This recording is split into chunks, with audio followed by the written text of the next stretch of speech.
Hola chicos, ¿cómo andan? Quería traerles una pequeña introducción a lo que es mitología y sobre todo a cómo vamos a trabajar con mitología en esta parte del año, ¿no? El año se divide básicamente en tres temas súper importantes y el primer tema es mitología, ¿no? Entonces, para empezar, ¿qué significa mitología? Viene de la palabra griega antigua, obviamente, mythos, sí, se pronuncia así. ¿Y qué significa relato? Es un relato, es una historia. Entonces el mito es una historia, ¿sí? Algo que se cuenta. Este mito hablaba con respecto a las hazañas de los héroes, de los hombres importantes en la época, en esa época, y de las acciones de los dioses. Estos dioses generalmente tienen una característica bastante humana, ¿no? Tienen pasiones, tienen celos, tienen amoríos, tienen un montón de cuestiones que se les pueden aplicar a los hombres. Vamos a trabajar nosotros básicamente con mitos griegos, ¿sí? Y cómo se reutilizó no solamente artísticamente, sino a través de las ciencias. Por ejemplo, la psicología, bueno, nosotros en el siglo V aparece la historia de Narciso, una historia que les compartí a ustedes, y en un próximo videito quiero analizar esa pintura con ustedes a la luz de la historia de Narciso, por más que también ya les había dado como introducción un pequeño trabajo, ¿sí? En el siglo V aparece la historia de Narciso. Este nombre Narciso justamente viene nuestra palabra narcótico, de Narciso viene la palabra narcótico, ¿sí? Es la palabra en griega narqué, y este narcótico, esta palabra en griega narqué, justamente tiene que ver con ese carácter hipnótico de haberse descubierto Narciso en el agua y estaba como hipnotizado, ¿no? Pero en el fines del siglo XVIII, principios del XIX, resulta que hay un señor que se llama Sigmund Freud, que es el padre de la psicología, que reconoce en la historia de Narciso un desarrollo, en una etapa del desarrollo de la psicología evolutiva. Entonces, como Freud se da cuenta que hay varias similitudes entre el mito y esto que le pasa a las personas cuando son chicas especialmente, él agarra y le pone el nombre de Narciso, de narcisismo a esta etapa, ¿no? Que ustedes ya lo estuvieron investigando, ¿no? Es esta parte de reconocer que todo es mío, que tiene que ver con una cuestión de celo propio del chico, ¿no? No entra nadie en su mundo, solamente él, etcétera, etcétera, ¿no? Por eso explicaría un poco el tema del egoísmo, pero en la etapa del desarrollo de la que habla Freud, no estaría mal ese egoísmo sano, por decirlo de alguna manera, en el chico. Pero si después se desarrolla ese narcisismo, bueno, cuando es grande ya provoca un problema, ¿no? De hecho, muchos de los criminales son narcisistas, justamente porque no reconocen un límite, piensan que matar está bien, son narcisistas, lo hacen por placer y beneficio propio. Se explicaba también el origen de todo lo que nos rodea, por ejemplo el eco, vimos justamente eco y narciso, eco es el origen del eco como lo conocemos. A ver, es la historia que ellos contaban, obviamente, el eco no se produce por estas cuestiones, no se produce por una historia, pero lo que sí se reconoce en el mito es que fíjate que el eco justamente se reproduce en las rocas, o sea, si vos estás en un lugar vacío, en una pared sólida, ¿no? Entonces, fíjate cómo ahí la gente va explicando a través de historias por qué se producen los rayos, por qué Zeus los manda, etcétera, etcétera. Entonces, hoy a mito, ¿sí? Hoy en nuestra actualidad, mito lo asociamos con otra cosa. De hecho, no le decimos mito, ya en la actualidad es como que no hay mitos, pero sí hay leyendas urbanas y son primos hermanos, ¿sí? Cuando hablamos de mito en la actualidad, estamos hablando de esas leyendas urbanas, ¿no?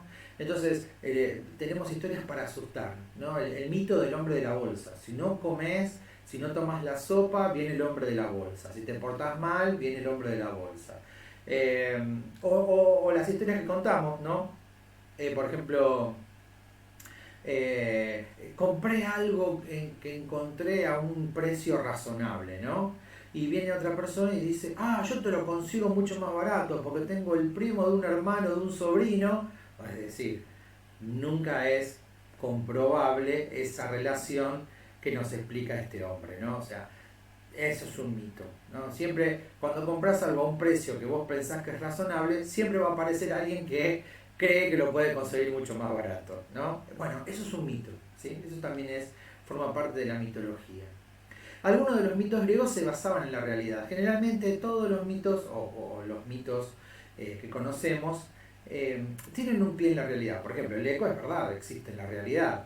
Y nosotros, sobre todo en lo que es mitología, encontramos que, por ejemplo, la guerra de Troya, ¿sí? Que explica el caballo de Troya, etcétera, etcétera, ¿sí? La guerra de Troya, existió de verdad una ciudad llamada Troya, ¿sí?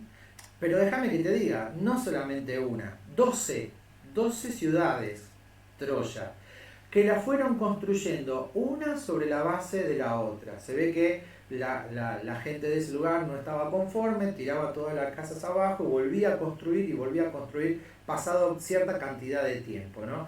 O porque le quedaba chica la ciudad, o porque la disposición estaba mal hecha, etcétera, etcétera. Entonces lo fueron cambiando, fueron destruyendo la ciudad.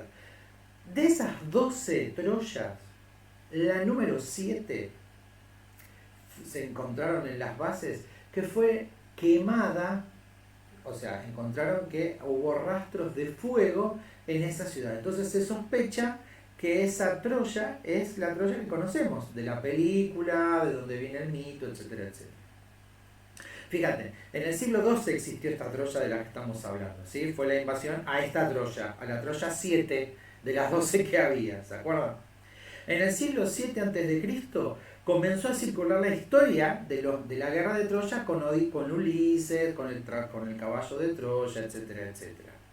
En el siglo V a.C., Homero, que es el autor de la Ilíada y la Odisea, dos obras fundamentales que nos quedaron a nosotros, dos obras que hablan con respecto a toda la mitología, ¿sí? De los dioses, etcétera, etcétera. Esas dos obras las escribió un hombre que se llama Homero, ¿sí? Hay todo también una mitología con respecto a quién fue Homero, si existió Homero, pero eso no es el tema para nosotros. Y fíjate, hablando de esta reutilización de la literatura, ¿te acordás que habíamos hablado de Freud, que utilizó el tema del narcisismo? Es decir, utilizó un mito para hablar con respecto al narcisismo. En el año 2000 hubo una película que se llamaba Hermano, ¿dónde estás tú? ¿Sí? Y justamente esa película habla de como si fuera un viaje, como si fuera la Odisea de Homero, ¿sí? de este escritor que supuestamente escribió la Odisea, en la que está Ulises, etcétera, etcétera. En el año 2000 es una película que se desarrollaba en Estados Unidos en la década de 1920 y un poquito antes también, ¿sí? Entonces, en ese desarrollo prácticamente él estaba recreando, ¿sí? Todo lo que había sido la Odisea. Ahí está la tapa, ¿sí? Y fíjate, está en alemán, la encontré en alemán, ¿sí? Pero fíjate que en alemán dice una Odisea del Mississippi, ¿sí? Eine Mississippi Odyssee justamente habla de eso. Ahí está todo el cuadrito, ¿sí? Siglo XII, siglo VII, siglo V, bueno, año 0, el año del Señor, y el año 2000, cuando se desarrolló la película. Entonces fíjate cómo en la actualidad, bueno, pasaron afuera hace 20 años, ¿no? Algunos no habían nacido todavía, pero fíjate cómo en esta época, o por lo menos hasta hace 20 años, todavía se siguen reutilizando los mitos griegos, ¿no? A lo largo de la historia, muchos artistas volvieron a los mitos griegos. Y eso es lo que vamos a ver nosotros. Uno de los escritores que nosotros vamos a ver es Borges, ¿sí? Otro es Salvador Dalí, que lo habíamos visto con el tema de Narciso, que ya lo habíamos mencionado recién. Eso es lo que vamos a hacer a lo largo del año. Bueno, hasta acá la pequeña introducción, ojalá que les haya gustado. Bueno, un beso grande y nos estamos viendo. Hasta luego.